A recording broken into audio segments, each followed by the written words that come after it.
Lab 3, Black Hole Orbit.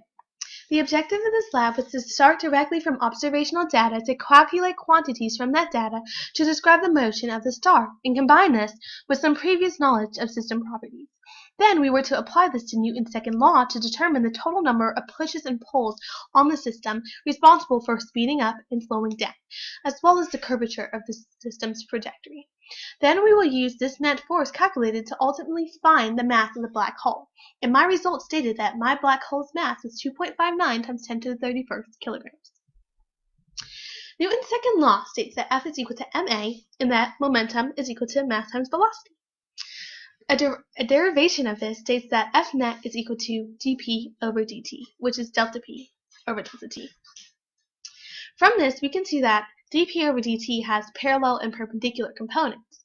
F net follows this as it has parallel and perpendicular components as well, which are equal to the parallel and perpendicular components of momentum, or dp over dt. These will be extremely pivotal in our Python code.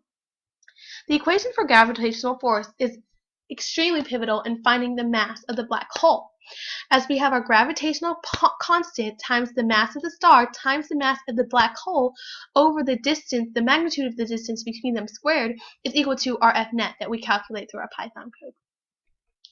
To start off, I set my height of my screen to a number that I was able to see everything that was going on, and I made a dot to represent my black hole.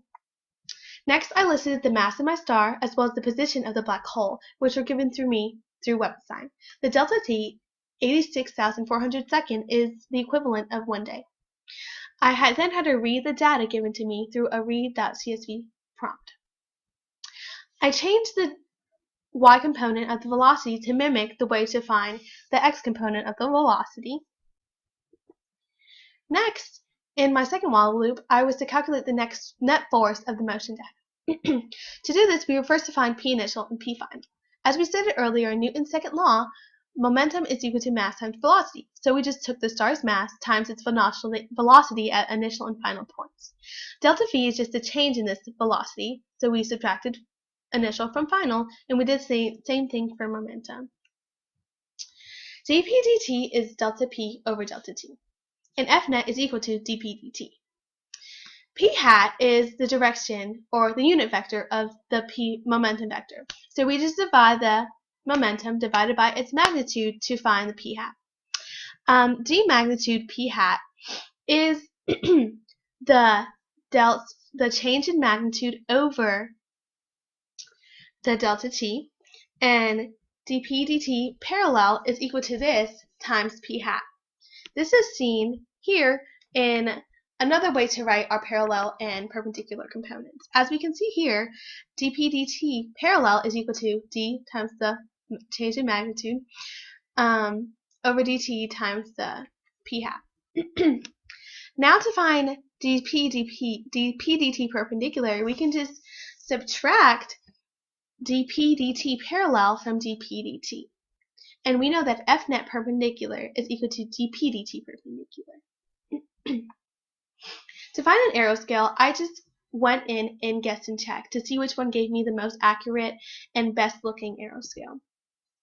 My rate was 100, so I can see my system come to life at a great pace. And then I had Python actually calculate the mass of the black hole for me, so I didn't have to go ahead and do that by myself. And then it was to print my mass of my black hole after I was done running the program. And we can see this when we run our script.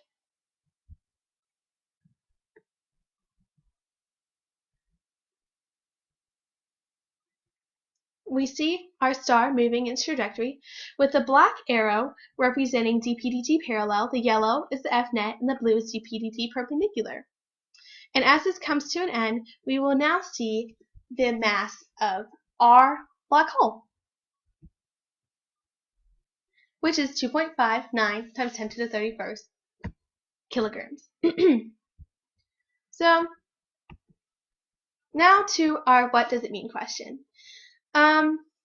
We see that through Newton's second law, it states that F net is equal to dp dt. Well, this is sort of true. dp dt is calculated from observed position data, so it is a quantitative number. while F net is it causes the observed motion, and we cannot measure this directly, so this is qualitative.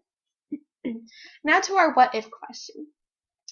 If this black hole was removed, but we had the same motion, it was at the same position, and we had the same mass as the star, could we find a different mass of the black hole?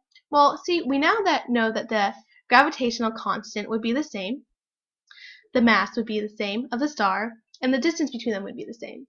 So let's go to see if our F net would change. We have the same motion, so we know that dp dt is the same. So that means dp dt parallel and dp dt perpendicular are same, therefore F net is the same. So if this is the same, this is the same, this is the same, this is the same, our mass has to be the same. So our mass would have to be the same as the first one. Thank you.